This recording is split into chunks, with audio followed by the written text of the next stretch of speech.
మనం 3 దినములు కూడా స్తుతి యాగములు చేస్తున్నాము, స్తుతి కూడికలు చేస్తున్నాము. వాటి వల్ల, స్తుతి వల్ల మన పరిస్థితి మారుతుంది, స్తుతి వల్ల మన జీవితము మారుతుంది, స్తుతి వల్ల మన యొక్క స్థితిగతులన్నీ మారుతాయని వాక్యము సెలవిస్తుంది. ఈరోజు ఆ స్తుతి పైన ఆసీనుడైన వారు ఎవరు? ఖచ్చితంగా చెప్పగలరా? అసలు మనం స్తుతిస్తున్నామా? ముందుగా మొదటి మాట, స్తుతిస్తున్నామా? స్తుతిస్తుంటే ఏమని స్తుతిస్తున్నాం? ఏమని స్తోత్రము చెప్పుచున్నాం? ఏమని ఆయన మహిమపరుస్తున్నాం? ఒకసారి ఆలోచిద్దామా? అసలు ఎలా స్తుతిస్తున్నాం? ఎందుకు స్తుతిస్తున్నాం? ఎందుకు ఆరాధిస్తున్నాం? మార్చుకుని నీవు స్తుతించినట్లయితే నీ హృదయములోనే ఆయన ఆసీనుడిగా వస్తాడండి. హల్లెలూయా. అలాగే ఇశ్రాయేలు ప్రజల మీద, అందరి మీద కూడా వారు స్తుతిస్తుంటే, ఆరాధిస్తుంటే, మహిమపరుస్తుంటే వారి స్తుతుల పైన ఆసీనుడిగా ఉండి ఉన్నాడని మన దేవాది దేవుడు. మరి నీవు నేను స్తుతించిన ఆయన ఆసీనుడిగా వస్తానని చెప్పుచున్నాడు, వాగ్దానం ఇస్తానని చెప్పుచున్నాడు. మన స్తుతి ఎలాగున మార్చాలంటే దేవునితో సంబంధం కలిగేలాగా మార్చాలి. మన స్థుతి దేవునితో ముచ్చటించేగా మారాలి. మన స్థుతి మన కుటుంబ పరిస్థితులన్నీ మార్చేదిగా మారాలి. మన స్థుతి మన స్థితిగతులన్నిటినీ మార్చేదిగా ఉండాలి. మన స్థుతి మన ఆరోగ్యాలను భద్రపరిచేదిగా ఉండాలి. మన స్థుతి ఏ రోగమైన, ఏ రొప్పైనా అన్నిటి నుంచి విముక్తి కలిగించేదిగా మన స్థుతి ఉండాలండి. అలాగున ఉంటేనే కదా మన స్థుతుల పైన ఆసీనుడిగా ఉన్నాడని నువ్వు నేను మనందరం కూడా నమ్మవచ్చు. అలాంటి స్థుతి చేస్తే, అలాంటి స్థుతి యాగము చేస్తే మారనేది ఏది ఏమీ లేదు. ప్రతిదీ కూడా యేసు నామములో మారి తీరుతుందండి. హల్లెలూయా, హల్లెలూయా.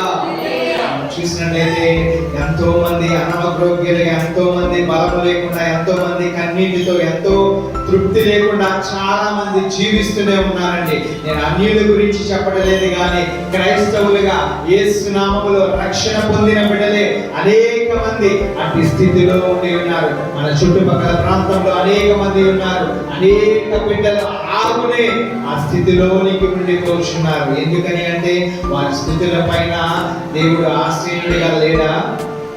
ఉన్నాడా లేడా? మరి ఉంటే వారికి ఎందుకని రోగం వస్తుంది? ఉంటే ఎందుకని వారు శాపపు జీవితంలో ఇంకా కొనసాగుతున్నారు? ఉంటే వారి యొక్క స్థితి మారకుండా యేసు లేని స్థితి ఎందుకు వారు చేస్తున్నారని దేవుడు ప్రశ్నిస్తున్నాడండి. మన స్థుతుల పైన ఆసీనుడు మన దేవాది దేవుడు ఉన్నప్పుడు ఏ రోగం ఉండదు, ఏ రొప్పు ఉండదు, ఏ అనారోగ్యం ఉండదు, ఏ ఆర్థిక పరిస్థితులు ఉండవు, ఏ కుటుంబ సమస్య ఉండదు. ఏది కూడా ఏలు పని చేయకుండా ఆ స్థుతులతోనే నీవు దేవుని కంచె వేసుకునేలాగా ఉంటావండి. హల్లెలూయా, హల్లెలూయా. స్థుతుల పైన ఆసీనుడు అయితే, దేవుడు మనకు ఆసీనుడిగా ఉన్నట్లయితే మనకు రక్షణ కంచె పడుతున్నది. దానిని దాటి ఏ సాతానుడు రాలేడు, ఏ అనారోగ్యం ఏలుబడి చేయలేదు, ఏ ఆర్థిక పరిస్థితి కూడా ఏలుబడి చేయలేనిదిగా ఉంటుందండి. హల్లెలూయా. అలాగే నేను చూసినట్లయితే కీర్తనలు 119వ అధ్యాయము 164వ వచనం అండి. ఈ న్యాయ విధులను బట్టి దినమునకు 7 మారులు నేను నిన్ను స్తుతించుచున్నాను. హల్లెలూయా. ఎన్ని మార్లు స్తుతిస్తున్నాడండి దావీదు గారు? 7 మార్లు. ఆయన చక్రవర్తి, మహారాజుగా ఉండి ఉన్నాడు. అయినప్పటికీ ఎన్నిసార్లు స్తుతిస్తున్నాడు? 7 మార్లు. మనమైతే మనం ఎన్నిసార్లు స్తుతిస్తున్నారు? 7 సార్లు, ఇంకా 3 పూటలు, ఇంకా 1 పూట. లేదంటే మన అవసరాలకు దేవుణ్ణి వాడుకునే వారిగా ఉన్నారండి. కానీ మనము ఆయన చూసినట్లయితే రాజుగా ఉన్నవాడే 7 సార్లు స్తుతిస్తుంటే మనమైతే ఎన్నిసార్లు స్తుతించాలండి? స్తుతిస్తూనే ఉండాలి. ఆయనకు గొప్ప రాజుగా నియమించినాడు. ఆ రాజ్యంలో అనేక పనులు ఉంటాయి, అనేక అన్ని చక్కబెట్టుకుంటూ ఉండాలి. యుద్ధానికి ఎవరు వస్తున్నారా, లేదంటే రాజ్యంలో సమస్యల, లేదంటే ఆకలి దప్పులు ఏది ఉన్నా రాజే తీర్చవలసిన వాడిగా ఉన్నాడు. ఆ రాజుగా ఉన్న వారి 7 సార్లు దేవుడిని స్తుతిస్తే మనము మన పరిస్థితులను బట్టి, మన ఇబ్బందులను బట్టి, మన కష్టములను బట్టి, మన నష్టములను బట్టి సెకను కూడా మనము స్తుతించే బిడ్డలుగా ఉండాలండి. హల్లెలూయా. ఆయన 7 మార్లు స్తుతిస్తేనే రాజుగా మార్చి ఉన్నాడు దేవుడు. మరి నువ్వు ఎన్నిసార్లు స్తుతిస్తే నువ్వు రాజు బిడ్డగా మార్చగలడు దేవుడు? ఒకసారి ఆలోచిద్దామా? మనకు రాజుని మించిన మహారాజు యేసయ్య ఉన్నాడు. ఆయన బిడ్డగా, ఆయన వారసుడిగా నీవు ఉండాలంటే అంతలాగా స్తుతిస్తే ఆయన మనసు కలుగుతుంది, అంతలాగా స్తుతిస్తే ఆయన హృదయం నీ వైపు చూస్తుంది. ఒకసారి ఆలోచించుద్దామండి. ఎందుకని అంటే రాజుగా దావీదు గారిని మార్చిన దేవుడు ఎప్పుడు చూసి ఉన్నాడంటే చిన్న వయసులోనే, యవ్వన కాలంలోనే, ఆయన టీనేజ్ వయసులోనే దేవుడు చూసి ఆయనను అభిషేకించి చక్రవర్తిగా మార్చినట్లుగా మనము చూస్తున్నామండి. అభిషేకించినప్పుడే రాజుగా బిడ్డ మారి ఉన్నాడండి. యుద్ధంలో గెలిచి, గొలియాతులో గెలిచి కాదు, కానీ దేవుని అభిషేకము చేత మాత్రమే రాజుగా అప్పుడే మారి ఉన్నాడండి. హల్లెలూయా. ఆ తర్వాత ఆయన అలాగనే స్తుతిస్తూ ఉన్నప్పుడు దేవుడే రాజుగా మార్చినట్లుగా మనం చూస్తున్నామండి. మన పరిస్థితులను బట్టి మనం ఎన్నిసార్లు స్తుతించాలి? ప్రతి సెకండ్ కూడా ఆయన స్తుతించే వారిగా ఉండాలండి. అలాగే స్తుతిస్తుంటే ఈ లోకంలో రాజు అవుతావో లేదో మనకు తెలియదు, కానీ పరలోకంలో రాజు బిడ్డగా మనకి అవుతామండి. హల్లెలూయా. హల్లెలూయా. ఈ స్తుతి దేవుని చేరుకునే మార్గముగా మారుస్తుంది.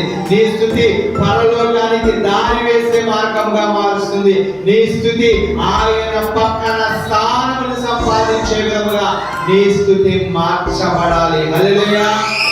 హల్లెలూయా. మనము ఊరికి స్తుతించి మహిమపరిస్తే ప్రయోజనం ఏమీ లేదండి. నోటి ద్వారా, నిన్న విన్న వాక్యం బట్టి నోటి ద్వారా చెబితే ఏ ప్రయోజనం లేదు, కానీ హృదయమును కుమ్మరించినట్లుగా, హృదయములో నుంచి మనము ఏదైనా బాధ కలిగినప్పుడు, వేదన కలిగినప్పుడు మనము ఎలా స్తుతిస్తామంటే హృదయము పగిలిపోయేలాగా, కన్నీరు బయటికి వచ్చేదిగా మన హృదయములో నుంచి వేద కలుగుతుంది, మన హృదయములో నుంచి బాధ కలుగుతుంది. అలాగనే మనము కూడా దేవుని ప్రతి సెకను కూడా అలాగనే స్తుతించాలండి. ఎలాగనే స్తుతించాలంటే హృదయము బద్దలైపోతున్నది, దేవా నా హృదయం పగిలిపోతున్నది, నాకు వేదన కలిగి ఉన్నది, నాకు బాధ కలిగి ఉన్నది, నాకు అనారోగ్యం కలిగి ఉన్నది, నేను స్తుతిస్తున్నాను, ఈ స్తుతుల పైన ఆసీనుడవై నన్ను బాగు చేయి దేవా అని నీవు స్తుతించినప్పుడు ఈ స్థితి ఖచ్చితంగా మారుతుందండి. హల్లెలూయా. హల్లెలూయా. మరి ఆ స్తుతిలే కదా మనం కూడా చెల్లించేది. ఆయన ఒక మనిషే, పట్టసింగు గారు కూడా ఒక మనిషి. ఆయన కూడా స్తుతిస్తుంటే అంతటి గొప్ప అద్భుతము జరిగినప్పుడు నీవు నేను స్తుతించిన అలాగునే జరిగి తీరుతుంది. హల్లెలూయా. హల్లెలూయా. స్తుతిస్తూ ఉన్నాడు. మిగిలిన వారు, వచ్చిన వారు అవిశ్వాసము కలిగి ఉన్నారు. అలాగనే దేవుని దగ్గర కూడా అలాగనే శిష్యులు ఏమి చేస్తున్నారంటే కొండ మీద ప్రసంగం చేస్తున్నప్పుడు ఎంతమంది వచ్చి ఉన్నారు. వారికి భోజనము ఇవ్వడానికి వారి దగ్గర 5 రొట్టెలు, 2 చిన్న చేపలు మాత్రమే ఉన్నవి. అయినప్పటికీ కూడా గంపలను తీసుకురామన్నాడు దేవుడు. ఆయన ఇరుస్తున్నాడు, గంపలను నిండుతున్నాయి, ఇరుస్తున్నాడు, గంపలను నిండుతున్నాయి, ఇరుస్తున్నాడు, గంపలను నిండుతున్నాయండి. అవి వారు భోజనం చేసిన తర్వాత కూడా ఎన్ని గంపలు మిగిలి ఉన్నవండి? 12 గంపలు మిగిలి ఉన్నవి.